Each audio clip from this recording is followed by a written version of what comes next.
বয়স মাত্ৰ ১৮ মাহ। ১৮ মাহতেই শিশুটিয়ে গঢ়িছে ৰেকৰ্ড। ৰাজ্যিক ৰেকৰ্ড গঢ়ি চমক সৃষ্টি কৰিছে শিশুটিয়ে।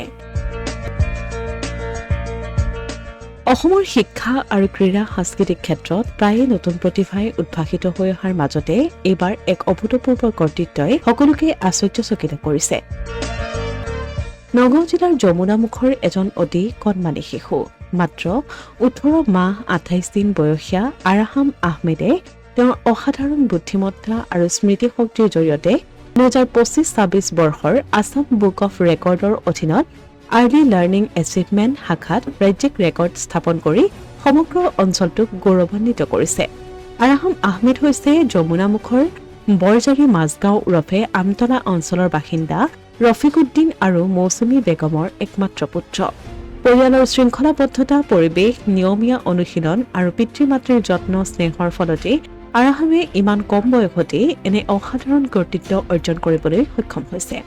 আৰাহামে মাত্ৰ ৩০ ছেকেণ্ডৰ ভিতৰতে ১৩টা মানৱ দেহৰ অংগ সঠিকভাৱে চিনাক্ত কৰিবলৈ সক্ষম হয়, যি তেওঁৰ তীক্ষ্ণ বুদ্ধি আৰু দ্ৰুত প্ৰতিক্ৰিয়া ক্ষমতাৰ স্পষ্ট প্ৰমাণ।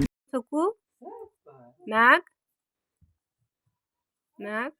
কাণ, দাঁত, গাল, চুলি, ডিঙি,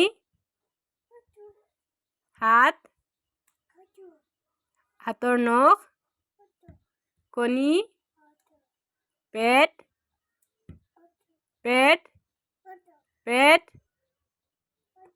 পিঠি,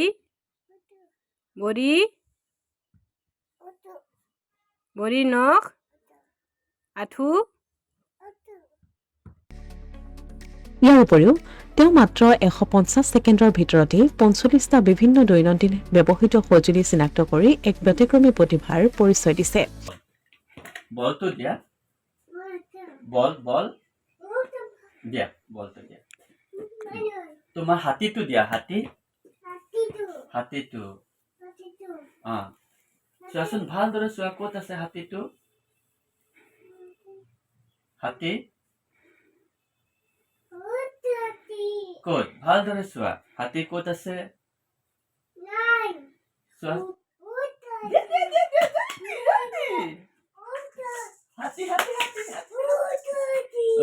হাতী। অকে, চামুচটো দিয়া, চামুচ। Very good. লাইটটো দিয়া, light, torch light. Very good. দিয়া। আছাম বুক অৱ ৰেকৰ্ডৰ কৰ্তৃপক্ষই আৰাহামৰ এই অসাধাৰণ প্ৰদৰ্শন আনুষ্ঠানিকভাৱে স্বীকৃতি প্ৰদান কৰি তেওঁক ষ্টেট ৰেকৰ্ড হোল্ডাৰ হিচাপে ঘোষণা কৰে।